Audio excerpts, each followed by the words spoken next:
Hello and welcome to another edition of Positronic.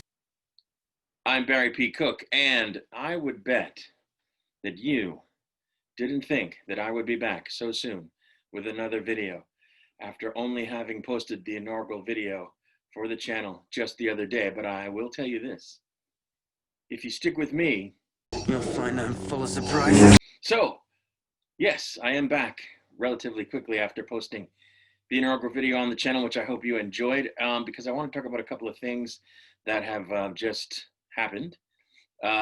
First of all, Sony has come out with new details about the PS5, which in North America is going to launch on November 12th. And we learned a little bit more about some of the really important things about it. Of course, they give you the dimensions, height, and weight. That's not really all that important. They have announced they're going to have two different PlayStation 5 consoles. One is going to have a drive, a disk drive, an HD drive, I believe 4K as well. And the other console is not. It's going to be solely for downloading your games. In other words, you wouldn't have them on disk. You would just download the games. They would be just digital copies. The console with the drive, of course, is more expensive. That is going to retail at, let me check my notes, $499. And the digital-only console is going to retail for $399. I think those are pretty good price points. I had thought they would be higher because the consoles for a couple of generations now have been selling at pretty much this same price point, at least the initial versions that come out when they put out new consoles. So I was sure that because, you know, time has gone by since the last generation, that this generation was going to,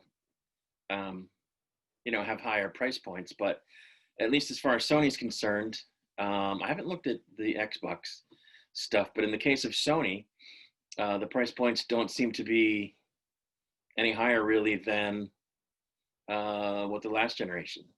So I'm probably going to go for the digital only console. Not so much because it's cheaper, although that's a factor, because you're looking at one geek who's from the planet broke. But because, you know, I'm kind of over discs. I know that we've been able to download games for a long time now and haven't had to have discs, and I clung to the discs because it's physical media and it's hard to sort of let go of having something in your hand because, you know, hard drives fail and so forth. So I've had a hard time letting go of discs, but I think I've had my fill at this point of, you know, having to, of sitting down to play, you know, a game only to realize that since I last played, my son or my wife have played a different game and I have to get up and eject the disc, put in the disc I want, because these consoles have never had disc changers in them. And you would think that, you know, that's something they would have come up with, which I imagine they did. But I think they kept them out of the consoles because of the size that they would take up and the price point, how it would change the price point to have, you know, a disc changer versus a single disc, you know, unit in the consoles. So that's always bothered me. So I think I'm ready to go full digital. And that way I don't have to manage discs. I don't have to get up and change a disc, and you don't have to worry about the disc gets scratched. If you pay for a download and something goes wrong with it, you don't have to pay again. They will, in fact, let you re-download it. So at least that's been the way things have been. So I think that's what I'm going to end up doing. You guys may do something different if you are not yet ready to let go of that physical media.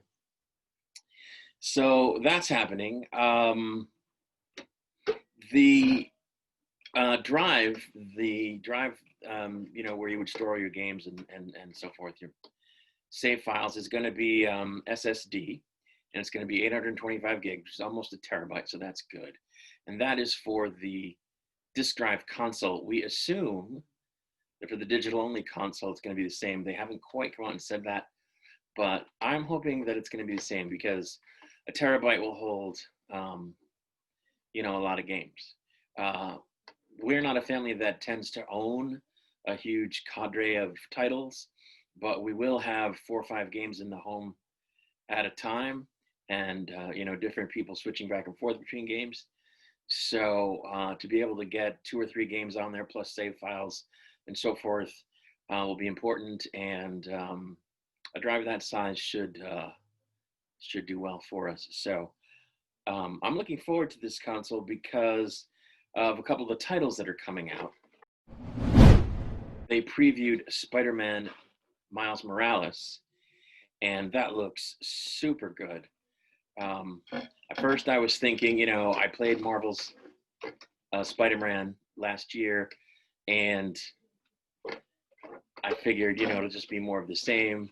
And it is, of course, a lot of the same, but they've, based on the demo that I saw, it's going to be worth playing the new title. So I'm looking forward to that. I'm also looking forward to the new Horizon Zero Dawn game. That is going to be a great game if the original Horizon Zero Dawn is any indication.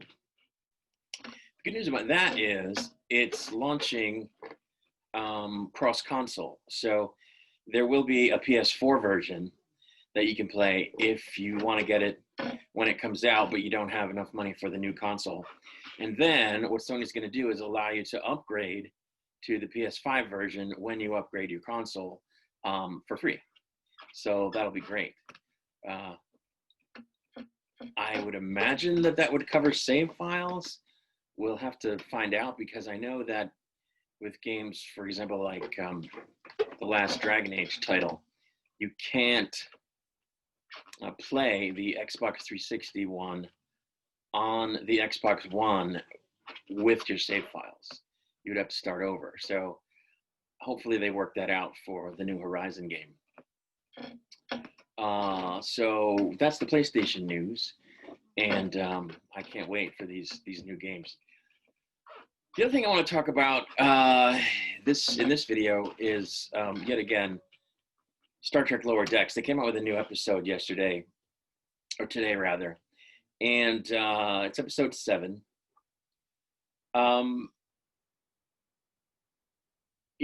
I said in the last video that this show is growing on me. And it is, but it still does things that just drive me insane. One thing that this episode has in its story is a visiting captain. And it's more than a visiting captain, it's like a visiting senior staff. What happens is the captain, first officer, and security chief on the Cerritos go on a mission. And instead of the next person in line taking over the ship, which is what you would normally see, they brought in another captain, first officer, and I guess security chief from a different ship. And they were called a visiting captain, which is kind of weird. We've never seen that. On Star Trek, to my recollection, we've seen, for example, on The Next Generation, where Picard was temporarily replaced as captain by at least one other person, but it wasn't because he was on a mission. It was because he was presumed, lost to Starfleet because he was turned into Locutus, little thing called assimilated. So this visiting captain thing, I don't understand. I don't know where they're getting that from.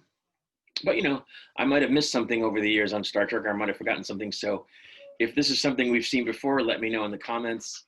You can also email me. Let me put my email address up again. It'll be, where's it going to go? Like right over here, right around there. I'll also put my Twitter up. I am on Facebook under Barry P. Cook in Providence, Rhode Island, by the way. So you can find me there and yell at me there if I missed something. But let me get back to the episode. The B plot of this, or one of the B plots, involves one of the lower deck crew members, I guess it's Ensign Tendi, uh, growing a dog, I guess, from scratch. She grew it in a quote unquote petri dish, or whatever the 24th century equivalent is. She, I guess, generated some cells synthetically, and she builds a dog. So I thought that was strange, given that I would think dogs are sentient life forms.